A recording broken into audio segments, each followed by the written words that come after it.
Hey guys, in this video we're going to be checking out the Eachine M80S. This is a sort of a tiny whoop clone that is based on 8mm motors, so it's a lot bigger and heavier than your typical tiny whoop. It comes in this sort of ready to fly package here. You get the drone, you get a toy transmitter here, you get a 500 milliamp hour 1S LiPo, and you get a USB charger along with the manual.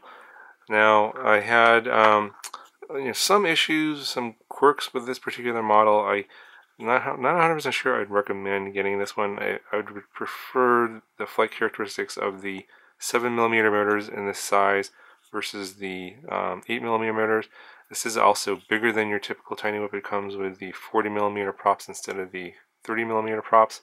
So the overall size is going to be bigger. This is more like the size of the King Kong Tiny 7 versus the typical tiny whoop is going to be the size of the Tiny 6, which is about 65mm. This is more like about 80mm motor to motor, so it is bigger and heavier.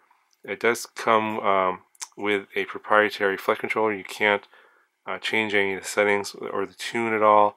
It does come with acro mode that you can change in the transmitter, along with angle mode or stabilize mode. However, the acro mode isn't particularly useful. The roll rate is so slow that you really can't do much acrobatic maneuvers with it. Although flying in acro mode is no different than flying in acro mode on a traditional flight controller. That's pretty normal. But in terms of acrobatic maneuvers, this just doesn't have the power. Well, the power to weight ratio is so low that acrobatic maneuvers are just not practical on this particular model. So just come with an FPV system built in, a camera, and a separate video transmitter. There's a button on top here that changes the video orientation. You can flip the screen and stuff like that, and also change it from PAL and NTSC mode by pressing the button down. If you long press it, it'll change it. It'll actually flip the screen. If you double press it, it'll actually mirror the screen as well. So be careful what you do with this button, because then weird things will show up on your FPV screen, and trying to get it back is kind of cumbersome. The button over here on the side is to connect to the video transmitter. That changes your bands and channels. However, finding the channel and band you want to fly is kind of difficult. And here is the chart that shows the bands and channels that are available. But you can see that these don't correspond to anything ordinary. And you have like certain channels that are repeating here. So 5840 is repeating twice here, and certain channels aren't available. So I'm not exactly sure what video transmitter they're using for this model, but finding the channel that you want and is going to be kind of tricky. I ended up giving up, and I just picked a channel, and then I just used my goggles to scan for whatever was transmitting, and just selected that and tuned into whatever was being transmitted from the video transmitter, because I couldn't figure out how to find the channel that I wanted to find. And then here's a size comparison to a more typical tiny whoop.